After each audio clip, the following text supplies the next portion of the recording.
এবার মালদার বৈষ্ণবনগরের একটা ছবি দেখাই আপনাদের। দেখুন, প্রচুর মানুষজন এখানে রয়েছে। যে মানুষজনের ছবি আপনারা দেখছেন তারা প্রত্যেকেই মুর্শিদাবাদ থেকে পালিয়ে মালদায় রয়েছেন।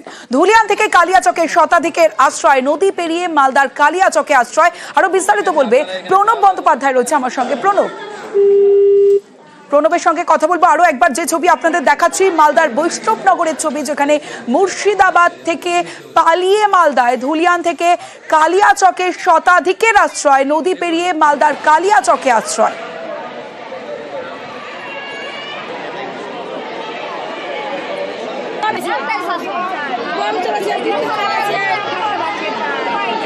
মুর্শিদাবাদ থেকে পালিয়ে মালদায়, ধুলিয়ান থেকে কালিয়াচকে শতাধিকের আশ্রয়, নদী পেরিয়ে মালদার কালিয়াচকে আশ্রয়।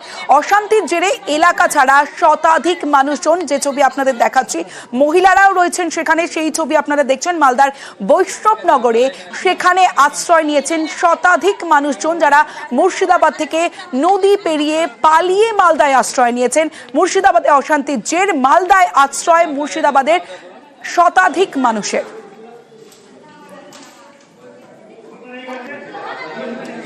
মুর্শিদাবাদ থেকে পালিয়ে মালদায়, ধুলিয়ান থেকে কালিয়াচকে শতাধিকের আশ্রয়, নদী পেরিয়ে মালদার কালিয়াচকে আশ্রয়। সেবক রয়েছে আমার সঙ্গে। সেবক আরো বিস্তারিত বলবে। সেবক, একদমই, দেখো, মুর্শিদাবাদের যে হিংসা, সেই হিংসার মুখে পড়ে বেশ কিছু মানুষ তারা ইতিমধ্যেই কিন্তু মালদায় আশ্রয় নিয়েছে। তারা গঙ্গা নৌকোয় গঙ্গা নদী পেরিয়ে তারা মালদাহের বৈষ্ণবনগরের পাল্লালপুর হাই স্কুলে বর্তমানে আশ্রয় নিয়ে রয়েছেন।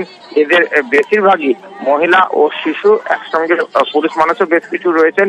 তারা বেশিরভাগ ধুলিয়ান পুরসভার 4 নম্বর, 5 নম্বর, 15 নম্বর এবং 16 নম্বর ওয়ার্ডের বাসিন্দা। তারা বলছেন তারা চোখের সামনে হিংসা দেখেছেন, বোম দেখেছেন, আগুন দেখেছেন, সব মিলিয়ে চরম আতঙ্কে রয়েছেন। আর এই কারণেই তারা নিজেদের এলাকায় থাকতে ভয় পাচ্ছেন, কারণ এলাকায় সংখ্যায় তারা অনেক পরিমাণে কম। আর এই জন্যই আতঙ্কিত হয়ে তারা নিরাপদ আশ্রয়ের খোঁজে মালদায় এসেছেন।